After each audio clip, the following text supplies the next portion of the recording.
शिक्षा पूरी करते हैं। तो ये समझने वाली बात है कि जब वो 12 साल तक हिंदी पढ़ते हैं और जब उनके में अंग्रेजी भी पकड़ नहीं होती है, जब वो उन शिक्षा में आते हैं तो किस तरीके से उनको वो कतराते हैं, वो चर्चाओं से कतराते हैं। तो जरूरत है कि हम उनका समावेश करें। और जब हम अंग्रेजी भाषा की बात करते हैं तो वो ब्रिटिश काल से जब वो हमारे देश में शासन करना चाहते थे तो उसका इस्तेमाल किया गया था। पर हमारी जो हिंदी भाषा है उसकी अपनी सुंदरता है, उसका एक अपना भाव है। तो हमें समझना चाहिए कि हमारी हिंदी भाषाओं को हम कैसे आगे बढ़ रहे हैं।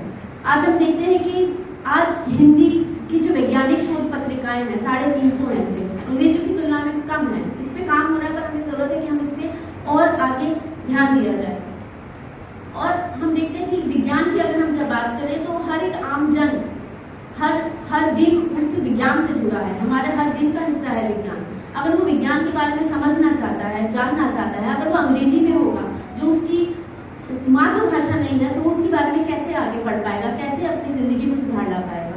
इसलिए जरूरत है कि हम अंग्रेजी भाषा की, मैं अंग्रेजी के खिलाफ नहीं हूँ, पर हिंदी भाषा में भी उच्च शिक्षा और अन्य माध्यम ज्ञान का मोहताज नहीं होता है। पर अंग्रेजी से ज्यादा जो हिंदी भाषा को उच्च शिक्षा में खासकर उस पर शोध कम होता है, उस पर अध्ययन सामग्री कम है, तो वो बढ़नी चाहिए।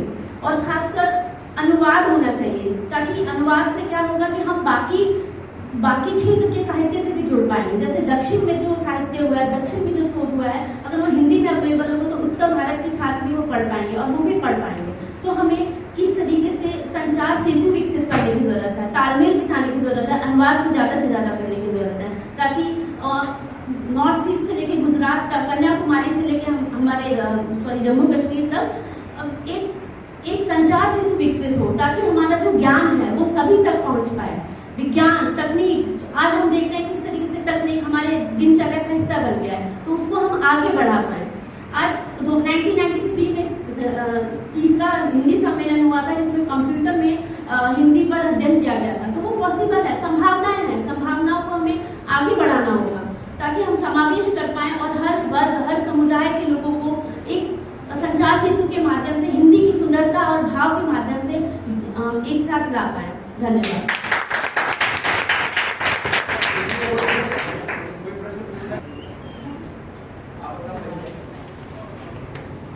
महोदय, आपने अभी जितनी भी चीजों समझ आपने भी जितने भी तथ्य सामने रखे, आपने अनुवाद की बात यहाँ पर की, पर क्या हिंदी की सबसे बड़ी समस्या ये नहीं है कि हम केवल अनुवादों पर ही पूरी तरह से आश्रित है? हमारी मौलिक रचनाएं नहीं है, या हमारी मौलिक रचनाएं जिनको प्राइजेज या कुछ पुरस्कार मिलते हैं वो भी ट्रांसलेटेड या अनुवादित हो जाती है। इस पर आपका क्या मानना है? देखिए, मैं वही कह रही हूँ, अगर हमारी कुछ शिक्षा में, जैसे कि जब 12वीं तक जो शिक्षा होती है, हम जानते हैं कि हमारे देश में प्राइवेट स्कूल की तुलना में सरकारी स्कूल है। सरकारी स्कूलों में अंग्रेजी माध्यम की स्थिति हम जानते हैं, अंग्रेजी भाषा की। मैं यही कहना चाह रही हूँ कि उच्च शिक्षा में क्यों नहीं, माध्यम ज्ञान का मोहताज नहीं है। आप माध्यम, अंग्रेजी माध्यम तो आज भी हम देखते हैं कि अमेरिका में, पूरी दुनिया में जिसका वर्चस्व है, तो अंग्रेजी इस तरीके से स्थापित की गई है, आधिपत्य आज जमाया हुआ है। चाहे वो विकासशील देश हो, तो खासकर जिसका आधिपत्य, विकसित देशों का असर, उनकी संस्कृति, उनकी भाषा, उनकी जीवन शैली का असर हमारे देशों में पड़ता है।